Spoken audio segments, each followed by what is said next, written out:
Olá a todos, meu nome é Vitor Moreira de Freitas, eu sou aluno do curso de Arquitetura e Urbanismo da Universidade Federal da Paraíba e venho hoje apresentar a pesquisa que estou desenvolvendo, intitulada A Presença de Texturas e Relevos como Ornamentos de Fachadas na Arquitetura da cidade de João Pessoa na primeira metade do século XX.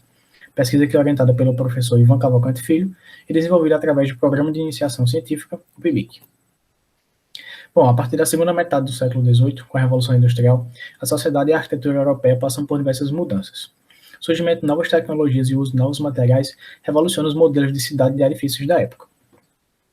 E aí, após as manifestações historicistas do neoclassicismo e do medievalismo, a arquitetura eclética passa a ser uma das principais, de maior destaque e maior recorrência na época.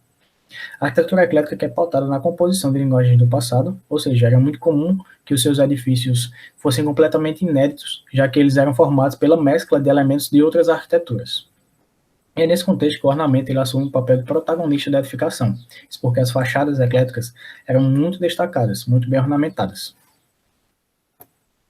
Os objetivos da pesquisa são registrar as texturas e os relevos como importantes componentes ornamentais das fachadas e edificações de João Pessoa, na primeira metade do século XX, identificar os padrões mais recorrentes e catalogá-los de acordo com classificação por motivos e desenhos, e estudar as diferentes aplicações desses ornamentos, sejam de forma individual, isolados ou por composições.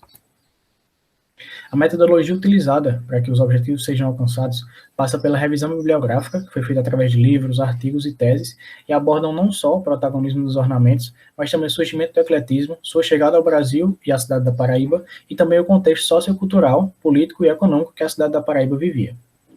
O reconhecimento e mapeamento dos edifícios ecléticos que possuem os ornamentos em questão, o levantamento técnico e o registro fotográfico desses relevos e texturas identificados, e, por fim, a análise e processamento dos dados para inseri-los na pesquisa. Nos resultados, consta-se que a modernização da Paraíba, devido ao ótimo momento econômico que vivia a cidade, foi promovida pelo ciclo do algodão. E devido a esse bom momento econômico, que foram feitas diversas reformas urbanas e expansões na cidade, ao modo com as ideias europeias. Então, a cidade paulatinamente foi recebendo a instalação de luz elétrica, suas ruas foram sendo alargadas e o fluxo e a conexão entre as ruas foi melhorado. E com todo esse ar de modernização que a cidade da Paraíba vivia, que chegaram as novas tendências arquitetônicas, os novos materiais e as novas técnicas para a construção das edificações ecléticas. Daí o repertório ornamental foi catalogado através de 5 categorias. São elas: ornamento fitomórfico, antropomórfico, zoomórfico, geométrico e as texturas. Explicando agora cada um deles, os ornamentos fitomórficos são caracterizados por possuírem desenhos relacionados a plantas, flores, árvores, folhas, no geral, a flora. Na edificação que eu trago como exemplo, localizada na Rua Barão do Triunfo, a parte superior da edificação é composta por diversos elementos como os mencionados. Tem ornamentos e texturas de folhas, de galhos, de flores, que possuem um formato mais espontâneo, orgânico, assimétrico, e esse tipo de ornamento ele agrega ao edifício elegância e requinte. Já os ornamentos antropomórficos são caracterizados por representarem a figura humana e trazê-la como um destaque da edificação. Então, elas representam rostos e esculturas de corpo inteiro que estão localizados em pontos estratégicos da fachada, como no exemplo que eu trago localizado na Rua Visconde de Pelotas, no qual na parte superior da edificação, no seu coroamento, há uma escultura de corpo inteiro.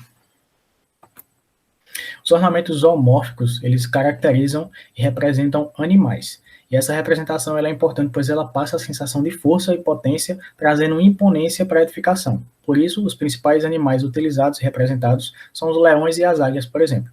Na edificação ao lado, na Rua General Osório, acima de todas as esquadrias é perceptível como asas de águia, e no topo, no coroamento da edificação, também tem uma escultura de águia. Os ornamentos geométricos, eles são caracterizados pela composição de formas. Então, eles trazem um maior destaque a uma porção específica da fachada, que é feita pela composição de formas geométricas. Como no exemplo que eu trago, na Rua Maciel Pinheiro, no qual uma das porções da fachada possui um frontão triangular, possui quadrados e retângulos acima das esquadrias, formatos em X abaixo das esquadrias, linhas verticais, linhas horizontais, retângulos atrás da porção do frontão. Então, esse tipo de composição ela pode ser mais simples ou mais complexa, dependendo do arranjo, e tem o objetivo de tornar uma porção da fachada mais marcante. As texturas elas se comportam como marcações contínuas em relevo. que acompanham toda a fachada ou uma parte muito específica dela. Então, no exemplo que eu trago do Palácio dos Correios, na Avenida Beapa Juan, João Pessoa, as marcações horizontais em relevo, elas estão presentes tanto na fachada principal, na frontal, quanto na sua fachada lateral, acompanhando o edifício do começo ao fim. E essas marcações, essas texturas, elas podem ser de diversos tipos, mas os principais são os tipos geométricos e os fitomórficos. Portanto, de acordo com os resultados da pesquisa, podemos concluir que a modernização ocorrida na Paraíba no início do século XX se deu graças ao bom momento econômico local, que inspirou mudanças na cidade, tanto com a chegada da arquitetura eclética, quanto com as mudanças e modernizações que ocorreram e expansões da cidade, que essas ideias vinham da Europa. E nesse contexto, o ornamento ele se torna protagonista das edificações ecléticas, que possuíam uma mescla constante das tipologias dos ornamentos, então era muito comum, como é uma característica marcante do ecletismo, que as edificações não contessem só um tipo de ornamento, mas vários mesclados, tornando a fachada muito mais chamativa, muito mais destacada, com um grau e primor e qualidade estética muito grandes. E, por fim, o nível de aprofundamento e complexidade dos ornamentos estudados não pode ser efetivamente exposto nesse ensaio. Aqui estão as referências utilizadas, os livros, artigos e teses que eu utilizei para desenvolver a pesquisa. E, por fim, eu gostaria de fazer meus agradecimentos à Universidade Federal da Paraíba, ao Laboratório de Pesquisa, Projeto Memória, ao professor Ivan Cavalcante Filho, ao CNPq e à Propesc pela oportunidade e incentivo à pesquisa científica e estudantil. Muito obrigado pela atenção.